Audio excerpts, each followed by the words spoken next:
welcome everybody to the Resilient Leadership Podcast, where everything we talk about is aimed at helping you to lead with a greater sense of calm, clarity, and conviction, even in anxious times. My name is Bridgette Tyre. I am joined by my wonderful co-host, Irvine Nugent. Hello, Irvine.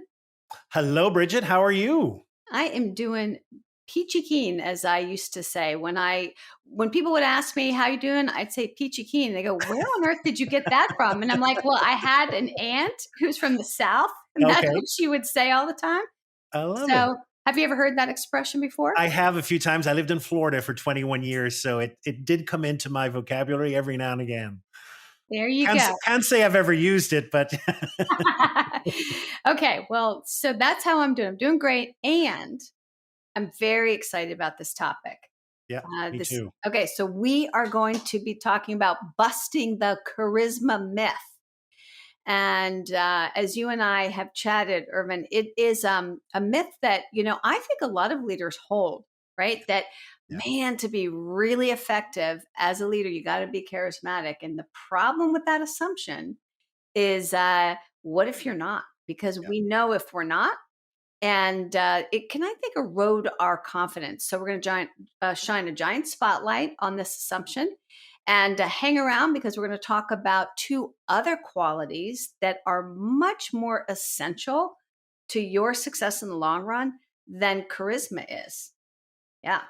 But so let's, Irvine, start with this. What is charisma, and why do you think we are all so drawn to it? It's an interesting question, because I remember a few years ago, I ran this workshop and it used charisma in the title. And it talked about, someone walks in the room, heads turn, they've got charisma. And people signed up for it in droves, because there is this, what is it? It's such an interesting term, because we know it when we see it, but it's so difficult to describe. So I thought, maybe let's start today with the dictionary, and let's pull out the old Oxford Dictionary. And this is how the Oxford Dictionary defines charisma, which I think is really interesting. It says it's exercising a compelling charm that inspires devotion in others. Whoa. Now that's a pretty heavy thing for leaders to live up to. Okay? Who doesn't want to be charming? Absolutely. I know. So you have to be this compelling charm and this magnetism, this devotion in others. Yeah. So, it leads to that question, well, are you born with it, or how do you get it, et cetera? And I think, in many ways it's tied into this extroverted, larger than life character who walks in and they're vibrant and they're charismatic and people notice it. And, if we're very honest, there is a bias towards extroversion in leadership, and research is showing that. And we also feel that to be this great leader, we have to be this amazingly extroverted, charismatic person. Yeah. So it actually is wonderful. In the last number of years, there's been a couple of really powerful leadership books which are looking at the introverted person. One is called The Introverted Leader. The other famous one is Quiet. And both of them are talking about, introverted leaders also have gifts which come out. And I think it's important as a society, we do have a bias against introverted people. My mind always goes to, when there's a crime or something, like describe the person. Well, they were a recluse and they kept to themselves, because those introverts did it again. So, but I do think that it's important to realize that, that there are other ways of leading that are effective.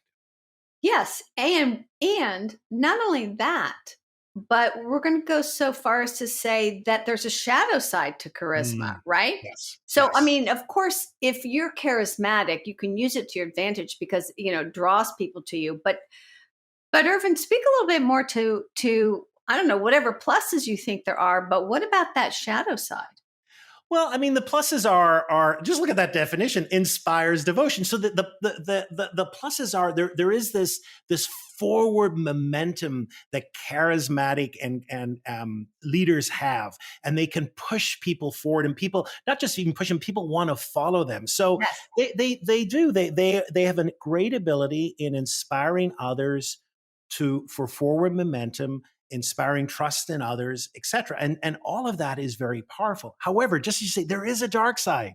And there Yeah. is a dark side to this. And I think it's very important. And that is the weight of this, I think, has the potential in both overshadowing other people Mm-hmm. and making them a little bit dependent on the leader. We've talked in another episode about over and under functioning. And I think, when you have leaders with this great sense of charism, they can overfunction. Yeah. And what happens is that the others underfunction.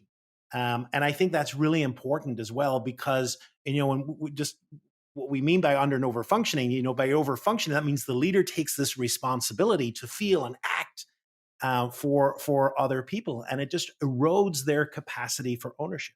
So I think Yeah. that is. I remember I was coaching a leader a few years ago who was a very, very charismatic person. Hmm. And one of the things that we came up in discussion was that they became more aware of the impact of their presence. Mm. And they became very aware that their very presence prevented other people from speaking up. The realization was, I really need to be a lot quieter at times. Yeah. I really need to learn how to listen. And so it was some of that dark side that was Yes. coming out in their realization. Yeah. Oh, I get that. It's reminding me of somebody that I coached many years ago, very charismatic.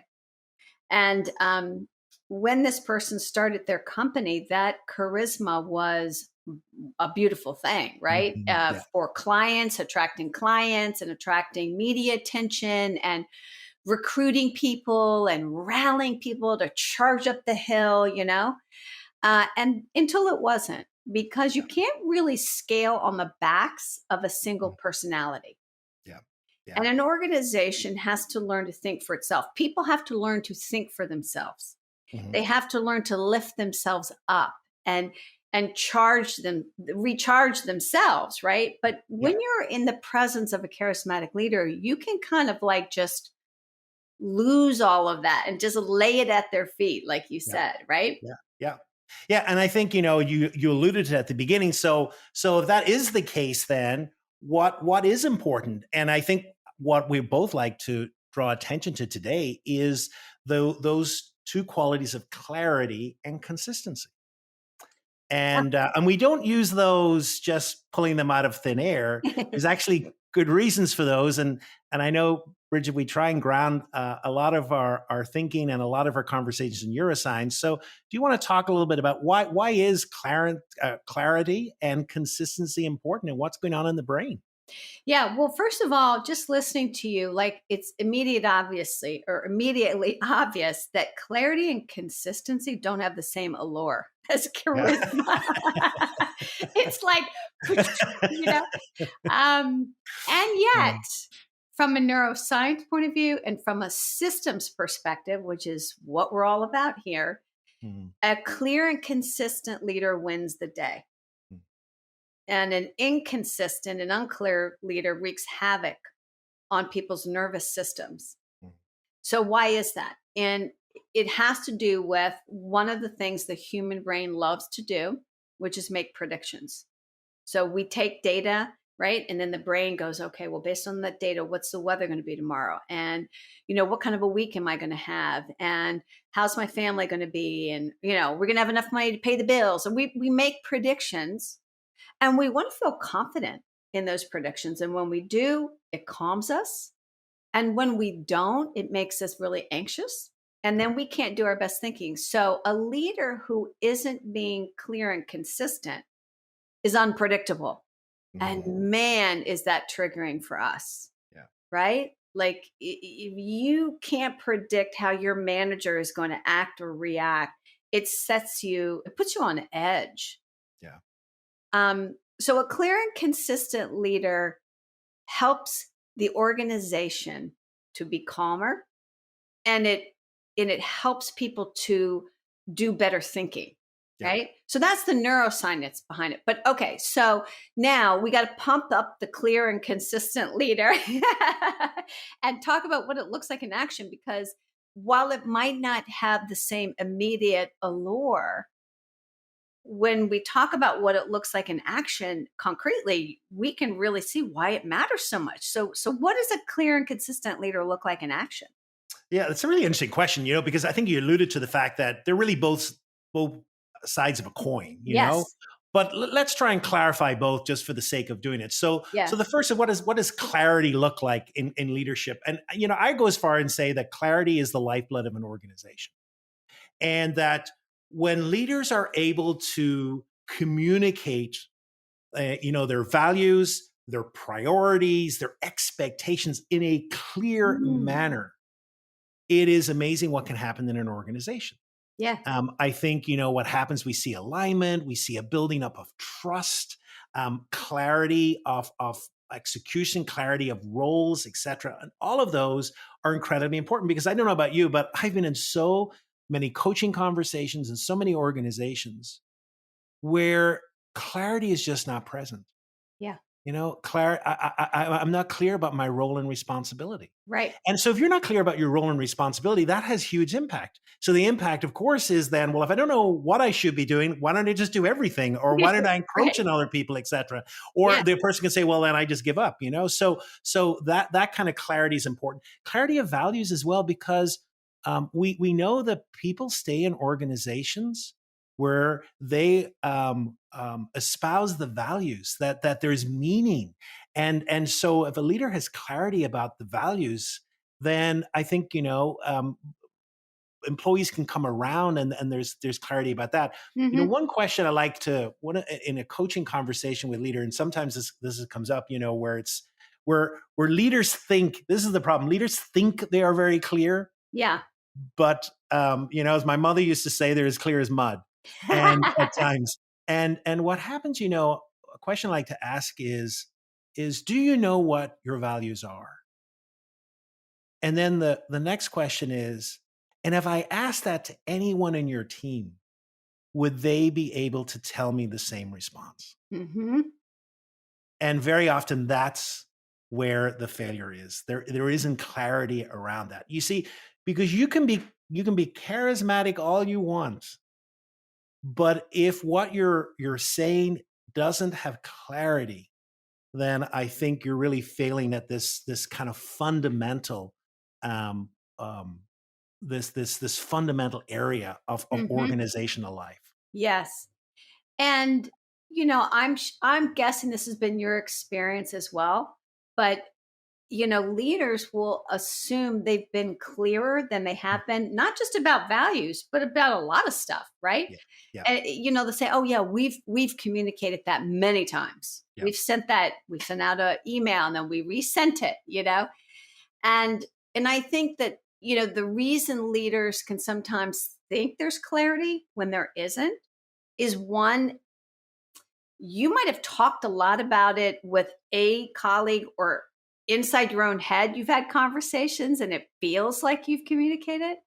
But I think it's a lot because here's a distinction we often don't spend enough time with, and that is there's a difference between just sharing a message, right? Communicating, sharing information, and building shared understanding. They are not the same thing. And shared understanding takes dialogue and it yeah, takes time, right? Like I got to check in and see, like, did you get the same thing from that conversation that I did? Are we really on the same page? yeah, How do I know? Um, and shared understanding is what truly builds commitment and alignment, as you were talking about, and yeah, forward momentum. Yeah. yeah, So again, you can be really charismatic in a meeting and make everybody feel really good. And guess what? People walk away with a completely different idea of what is expected, needed, or wanted. And that is going to lead to difficulties. yeah. Yeah. Yeah. Okay. So now that's like clarity. But now, you know, like you said, two sides of the same Yeah. coin. But what about consistency? Like, what? Yeah, so I think consistency as well. So let's point to maybe consistency in a number of different areas. So I think the Yes. first thing is this consistency in words, that the leader is walking the talk. Hmm. And we've heard this so often. And we are hardwired to trust leaders who actually say something and follow through and actually do it. So, as a leader says and a leader does. And, you know, you talk about inspirational leadership, and very often we think about the great charismatic leader, but inspirational could be the leader that stays behind at the end of a party and helps clean up. Yeah. That I'm in this together. I've seen that a few times, and Hmm. people like, wow, they're really in this. So this is not just talk for me. It actually is something that is meaningful. And I think the other one then is they deliver the consistency of message. Hmm. One of the insidious things I see in some organizations is that the message changes a little bit depending on who is receiving the message, and Yes. and uh, and I, you know I got as someone who loves to be loved, one of my little dark areas, kind of I can see that happening, that I don't want to upset this person, so let me change the message. I don't want to Yeah. upset someone, Yeah. so that consistency of messaging, no matter who it's to, no matter even if it might upset people. Because at the end of the day, if our principles and our vision and our priorities are important over the long haul, that will be important. So I think Yes. that's really important as well. And then the last thing I would just say is about organizational values. They're consistent about organizational values, Right. and they don't bend just to bend. If and so in other words, what's good for me is good for everyone, and we're going to be consistent in how we apply those organizational values, and not change them for depending on who it is. Yeah. And I think that all builds up a level of trust and makes the leader, makes people really trust and be loyal to those qualities in a leader. Yeah. And the thing also that I really, it's standing out for me in this moment is that being a clear and consistent leader are skills that anybody can learn. Yeah. But being charismatic may or may not be in your bailiwick, right? And that's okay, because as we've been discussing, charisma is not going to win the day in terms of leading people through turbulent change or scaling and growing your organization. Can you be a really clear leader who builds shared understanding and shared commitment around a shared future? And can you be consistent in a way that allows people to really follow you? Mhm. And we can all do better in that, whether or not we have a charismatic bone in our body, so to speak, right? Yeah. Yeah. Yeah, I love that. So if you are listening to this and you're thinking to yourself, well, but I am charismatic. And so is that a problem? I hope it's clear. No, it's not a problem. It can be a very powerful gift. And I also hope that you recognize that in and of itself, it's not enough, Yeah. right? Yeah. It's not enough. And if you don't have charisma naturally, uh, you no longer have to be insecure about that. Yeah. Yeah. Yeah. I mean, I would just go back to that. My personality is naturally more extroverted, and I'm very passionate in how I show up and how I led. And I had to learn, kind of that at times that's a gift, but at times as well, it also requires me to really learn some of the gifts of the opposite of what that is. Yes. Yes. And I So, would say for me, I've always been more introverted, yeah, right? Quieter, yeah. uh, thoughtful, not necessarily the first one or the last one to Mm, speak. I would not say I'm charismatic per se.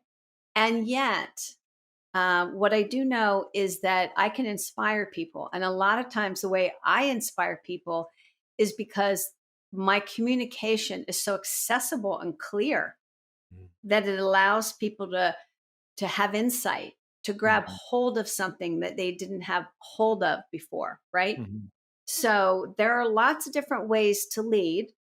And from a systems perspective, being clear and consistent, especially during times of change, we can't say enough how critical that is. Mhm. and everybody can learn how to do that. Yeah. Elizabeth, Bridget, you shared um, a little social media posting with me when we're putting this together, and we're recording this. It's towards the end of March, and unfortunately, the terrible war between the Ukraine and Russia is still going on. But it was pointing Mhm. to the leadership of President Zelensky, and it was very interesting. How it was pointing to the fact that he is not a very charismatic person. But boy, is there clarity and consistency in the messaging, and Yes. this almost quiet leadership and the power of that.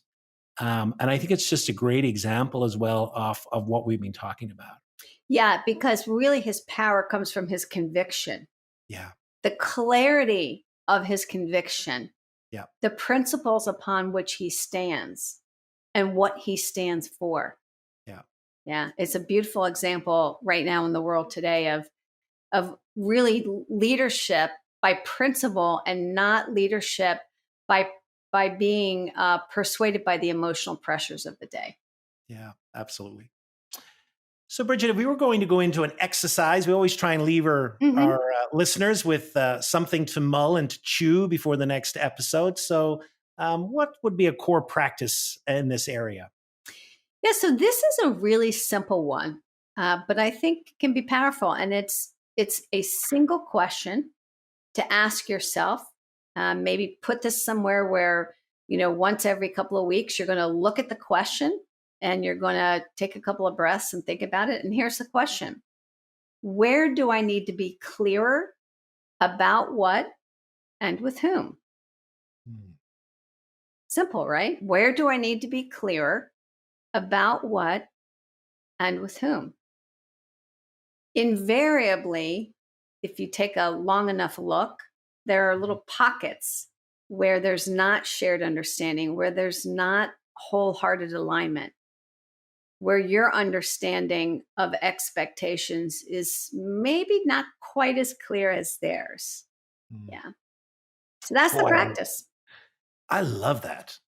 Whoa, where do I need to be clear about what and with whom? That is such a powerful question. That's Mhm. such a powerful and something to really mull over when we're going into difficulties. When and trying to express messages, etc. Fantastic, really great Yeah. question. Yeah. Well, this has been a fun conversation. Thank you so much, Irvin, for helping me to bust the charisma myth for our listeners. My pleasure. It's been a fun conversation. I really enjoyed this one. Yeah. Yeah. And so next time, our next episode is kind of, we're going to build a little bit on some of what we talked about today because we're talking about broken trust Mm. and how to pick up the pieces. And you alluded a little bit to that today, Irvin, when you talked about how a consistent leader, consistent in their messaging and their values, builds trust, right? Yeah. Yeah. So we'll talk a little bit more about that. If you have a situation where you feel like trust has been broken and you want to learn more about how to repair it, tune in next time. And as always, we thank you for being a part of this conversation, and we look forward to having you with us next time. Likewise. Goodbye, everyone. Take good care. Bye.